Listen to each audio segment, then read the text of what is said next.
What the heck is going on, everybody? Welcome back to another Form Check Friday. As you can see, I'm wearing the brand new Crab Shark tank top.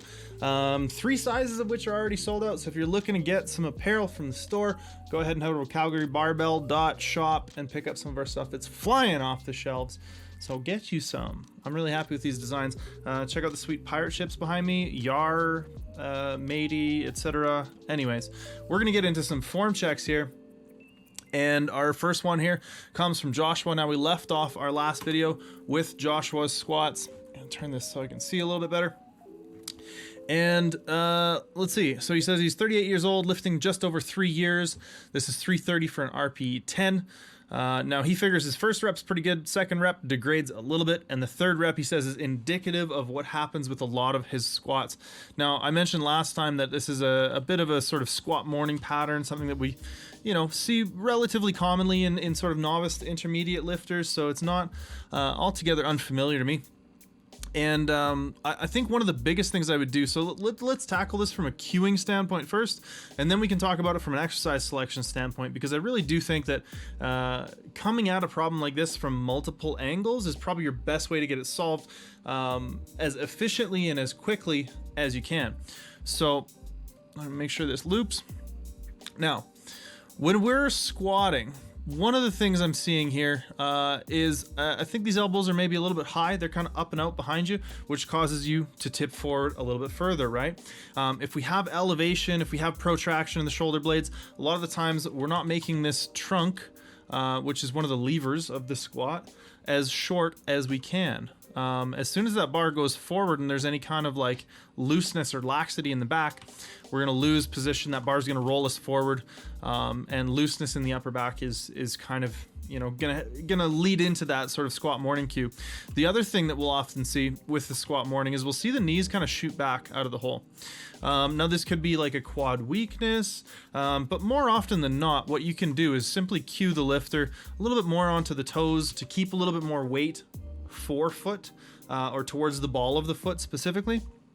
And in a lot of cases, if you can keep that knee forward out of the hole, now really important to make the distinction between keeping the knee forward and pushing your knees further forward. Does that make sense? Right? What we want is for the knees at their forwardmost position to sort of stay closer to that position. What we don't want is to be way out on the tiptoes where the heel's coming up and see the knees further forward. That's not necessarily what I'm trying to get at. So a little bit of patience out of the bottom, a little bit more keeping the knees forward, weight forefoot, those kinds of things, as well as a little bit tighter brace in the upper back, I think are going to go a long ways. Now, from an exercise selection standpoint, the biggest tips, the biggest changes I'm going to make to try to tackle this are going to be, number one, you got a great rack for it. The pin spacing looks pretty damn good on these. I would do pin squats.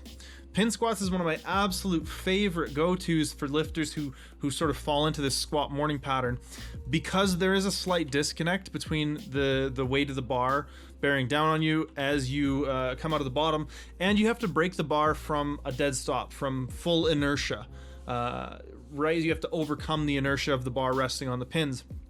And in that position, most lifters, even ones who don't necessarily have much of a sort of squat morning pattern, will often fall into that pattern. So if you're already doing that, this can really challenge you further in that very specific way. And if you can overcome that in a sort of exercise that's going to punish you for doing it wrong, right? If you fall into a squat morning, it's going to be very evident on a pin squat. So yeah, using pin squats to tackle the squat morning pattern is one of my absolute favorite ways to go about it, as well as doing some cueing and that kind of stuff like we talked about there. So hopefully that helps you. And our next one comes from Zach. Now Zach's been lifting for 4 or 5 years. He says he's recently been starting to focus on the bench. He's wondering about the bar path, the stability, and the positioning. Just wondering if we have any sort of tips or anything for him. Now this is either 330 or 320. I'm not sure. He said he sent 2 singles, but there was only 1 video, so here we are. I'm gonna go ahead and make myself a little smaller here so we can see what's going on with his leg drive. So I think that out of the rack, like I would, again, you've got pretty decent hole spacing here, so I would maybe think about bringing this rack height down one. right? So when you're fully unracked, you can see the tip of the J cup is like intersecting with the bar in that plane. So what that tells me is that we could probably lower this hook so we don't have to protract or roll the shoulders to unrack the bar. That's one of the sort of cardinal sins of the unrack, is getting any kind of protraction. Actually, it looks like you do a pretty good job there. Yeah, you're probably okay. So the next thing I'm going to say is maybe pull that bar out a little bit more towards your feet, towards your knees, towards your hips, towards your bottom half of yourself. A lot of the times this can help cue just that last little bit of scapular depression and help bring the bar down a little bit more. So basically the shoulder blades are going to stay pretty much right under the bar. If we're up here, the shoulder blades are up here. If we bring the bar out, the shoulder blades are going to naturally come down with it. And then we can sort of maximize that little bit of depression there, which often in the bench press can go a long ways. Really nice, solid pause on the chest. We do lose a fair bit of position, and you can see where there's a lot of like bouncing around, wobbling around with the feet and leg drive. So I think we're doing a pretty good job applying leg drive throughout most of the lift. The last thing I would recommend is, you guessed it, probably to try widening your grip. Now I can see when you take your hands off the bar here, we're like ring finger on the rings. I would throw in some wider grip variations and mess around with that, see if you can get, a little bit more out of your bench press by simply, min-maxing the range of motion a little bit. Now that's not always the solution, it's not always going to help, but in a lot of cases it can have a pronounced impact on it. So yeah, overall, honestly, a really good bench. It looks like a limit lift, right? We're definitely up there in the RP, 9, maybe even 10 RP. So I wouldn't get too wrapped up in it needing to be flawlessly, technically flawless. But yeah, it looks like a good solid pause on the chest. It looks like a good solid press. Your bar path looks pretty damn good. And you don't lose a lot of position when you press it off the chest. Now, a lot of lifters, when they press, tend to collapse in the arch and lose some of that nice high rib cage positioning. So the fact that we're not seeing that is a really good thing. So there's a bit of an illustration of, okay, we did this, we did this thing right in my eyes. We kept that leg drive, we kept that tension, we kept that chest up. So overall, really good bench, man. All right, our next one comes from Cooper, and Cooper is doing some deadlifts. So Cooper actually is competing in his first strongman show on July 24th, which is the day after this video drops. So shout outs to you, Cooper. I hope you crush it. I hope you have a fantastic strongman competition. Now, he says this is 80% for 3 reps. And he's noticing he's got some rounding in his back. He says he doesn't really feel it though, right? He mentioned that, oh shit, I should probably film more of my lifts because I'm definitely noticing more rounding than it feels like. And yeah, I mean, to some extent that might be something we want to try to curb. But the biggest thing I'm seeing here, and if you're watching this on the day this video comes out, please don't change anything until after your competition. I think that's something that a lot of novice and intermediate lifters, maybe their first, you said it was your first strongman show, right? So a lot of people's first competitions, they want to know what they should do differently than training, when in actuality, the more you can do as similar as possible to training, the better you're going to be, right? You want that competition setting to be as close to training, which is what you've been practicing, as possible. So don't take any of this technique advice until July 25th, okay? It looks like we're not really pulling the slack out of the bar, right? We kind of just pull up and back this way, and I think we're not really setting any tension to the bar. So from this point, this is a great place to start sort of illustrating my point. But what I would want you to do is maybe stand your hips up a little bit more so you can find that nice flat or sort of neutral range back angle before you sit your hips down into position. Because what's happening is you sit your hips down into position kind of as you're finding the back angle, and that leads us to like a slightly flexed position. Now, I do think that this sort of back position that you're in is absolutely acceptable, but when you go to push, you haven't created any tension into the bar. You haven't, I don't think, utilized your lats. We don't have as much depression of the shoulder blades as we could. And we certainly haven't pulled any slack or tension out of the bar. So what I would do is, and the reason I'm telling you, I would bring the hips up, find back position, and then what you want to do is you want to start pushing into the floor, or pushing the floor away rather, as you bring the hips down. I want you to actually lever yourself against the bar and use the weight of the bar to pull yourself into position. Getting into position in the deadlift should very much be an active movement. It shouldn't be get into position, then get tight. It should be getting into position is getting tight, right? And we've got a few videos on the channel. If you just sort of look through the Calgary Barbell channel, we have a bunch of videos on getting tight for the deadlift, and pulling the slack out of the bar and some of those kinds of things. So I think that's the single biggest thing that's missing here. And yeah, because we lose a little bit of tension and a little bit of position on rep 1, we lose a little bit more tension and a little bit more position on rep 2, and then rep 3, we're pretty far out of position by the time the bar breaks off the floor. And we end up, so this actually is an interesting differentiation, and I was hoping I would see this. Now, with a strongman deadlift, you are allowed to ramp the bar up your thighs. You are allowed to what's called hitching. You're allowed to do a hitch, or to, you know, you're not going to get called for hitching is probably the best way to put it grammatically. So this right here, where Cooper pushes his knees under the bar like this to support the bar, gets his torso more upright, and then kind of uses his knee extension to finish the lift, and you'll see the bar go up and down multiple times. That is perfectly legal in strongman deadlifting, as far as I know, in pretty much every competition. So if you do lose position, I mean, obviously this is a fine way to recover position when it comes to strongman competition. However, if you're looking to compete in powerlifting, this would be something that would need to be addressed. And the way that I would address this for powerlifter is just keep your knees back, right? From this position, don't rush it. Be patient enough, trust your back, use your back to finish the lift, push your hips through, use your lats to pull back, and keep that weight sort of mid-foot. Because what happens here is, you can see, if you look very, very closely, there's a little bit more space as he pushes his knees forward. He rolls the weight onto his forefoot as the knees come forward, as a way to kind of artificially get himself more upright to finish the lift from a more advantaged position.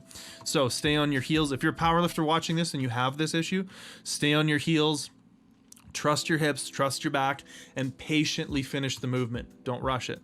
However, yeah, if your thing is strongman and that's all you want to do, then by all means go ahead and hitch and get good at it, because it's a skill like anything else. And I think it, you know, for a lot of conventional deadlifters, you probably could get a little bit more through lockout with utilizing that technique. So, all right, our next lift comes from Lisa. Now, Lisa has been lifting for a little bit over 4 years. She's done some powerlifting in the past and wants to kind of focus there moving forward. Excuse me. So Lisa actually named, I think, 4 different issues that she's concerned about, or things she wants to address, or at least get checked on here. So number 1 was depth. Number 2 is that her heels come up a little bit. And number 3 and 4 are, she has a bit of a sticking point and the hips shoot up. So let's take a look. I think your depth is actually kind of perfect. Like, I think you're at depth, but just barely, right? Top of the knee, crease of the hip, like you're just barely to depth, which to me, as a competitive powerlifter trying to eke out every single kilo I can on the platform while still getting white lights, that is textbook. So I'm totally fine with your depth, but I can definitely see the heels coming up a little bit here. So there's a couple different options, and ironically, I'm going to diverge a little bit for a second here. I had somebody in the comments of one of our recent videos, when I recommended a lifter get heeled shoes to take care of an issue like this, say, well, why don't you tell them they need to work on their mobility and glute activation? And that's because I think that stuff is kind of BS. Not that stretching or becoming more flexible or training yourself to lift in better positions is BS, but the idea that usually comes along with mobility is some Kelly Starrett-esque supple leopard kind of stuff, where you need to buy a number of tools that resemble various things I won't talk about on the channel, and like smash them into your muscles and do this like myofascial release kind of stuff that has, you know, zero backing in any kind of scientific setting. So all that to say, how do I sum this up nicely? Basically, if you want to lift in better positions, you should practice lifting in better positions.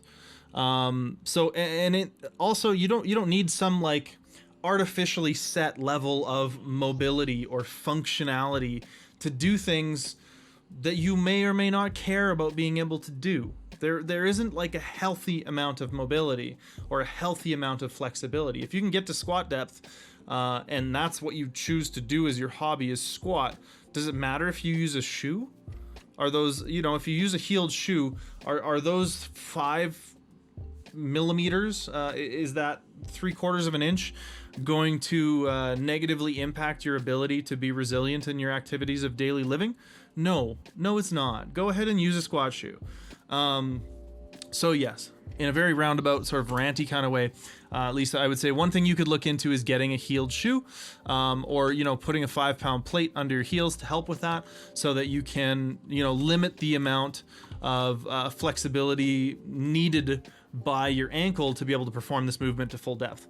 Now, the other thing you can do is just practice some pause squats, practice some pin squats, practice some tempo squats, any movement that's going to have you focusing on where you are in space and how it feels to be in the bottom of the range of motion, right? So if at this point we tend to go a little bit forward onto the toes, if we pause down there, we're probably not going to stay on the toes. We're probably not gonna feel comfortable, not gonna feel well balanced to stay on the toes. So what's gonna happen is if you do a pause squat, you're gonna come down on the toes, and then you're gonna sit back, and your feet are gonna flatten out at the bottom. And if you do that enough, you're probably gonna start to realize, okay, how do I need to descend so that my center of gravity is back here a little more, as opposed to out here on my toe? And you'll start to notice how you need to cue yourself. One of the things that I will have lifters do sometimes is when they initiate their squat, I'll have them think about hinging the hips back to start with, and you want to ensure that you're not just going into a whole lot of back extension, but actually pushing your hips back or reaching your hips back so that you have more pressure on your heel as you descend into the squat, so you're a little more balanced in the hole. And in terms of the sticking point and the hips shooting up, just like we talked about with Joshua at the beginning of this video, you want to cue to keep those knees forward out of the bottom. And one of the things that happens is if we kind of rock forward on the toes in the bottom, your body's going to naturally rock backwards onto the heels to try to get the center of gravity sort of more balanced underneath that load that's bearing down on you. And in doing so, we're going to see the knees shift back. We're going to see that load shift more onto the posterior chain as we come up out of the hole. So if we can keep the load back here more, we won't see that shifting around. We won't see that hips shooting up, and we won't see as much of that sticking point either, because we'll be a little bit more consistent through the bottom position. So I hope that helps, Lisa. Excuse me. My throat's dried out from, it's very smoky. Very smoky these days in Calgary. A lot of wildfires around in Canada, unfortunately. So we are breathing the effects of that. Anyways, okay. So let's look at Tim. Now this is his first submission. He says he usually does more hypertrophy style training. His bench is around 155 kilos, at 85 kilos. And he says he doesn't seem to get much leg drive. So number one, the first thing I'm seeing here is you are doing some weird stuff in terms of like you're instantly flattening out your back. The first thing you do when you start descending is you pick your head up. Now, because of the shape of the spine, when you pick your head up, it's going to pull your ribs down. It's going to pull your chest flat. You're literally doing the opposite of what you want to do in a bench press. Keep your head on the bench. Now, I see this so much, and I don't understand why people do that. And I think this is like a relic of technique that comes with lifting in a shirt. And for some reason, people are still cueing and coaching lifters to pick their head up. Like it creates some kind of tension. It doesn't. It dissipates your tension. Don't pick your head up. So when you start out of the rack, number one, you could be a little bit more controlled, right? So you could actually probably raise the rack height so that it's not so much of a rep to get it out, right? So it's just straightening your elbows, a little bit of triceps, pull it out, and ready to go, right? Now the next thing is, as you're coming down, you're picking your head up, which is going to pull your chest down. Keep your head back and down, keep your chest up into the bar, and leg drive. there's a couple different ways to coach it, but the way that I almost always talk about it is that you're going to be using your legs to support that driving your chest up. Now, if you're intentionally picking your head up and collapsing your chest every rep, yeah, you're probably not going to feel like you're doing a whole lot with your legs, because you're kind of sabotaging the function of the leg drive by picking your head up like that. And you're staying with your head elevated like this, and that just is so counterintuitive to me. And then you're picking your head up more. So you're really just like doing a lot more range of motion than you need to be.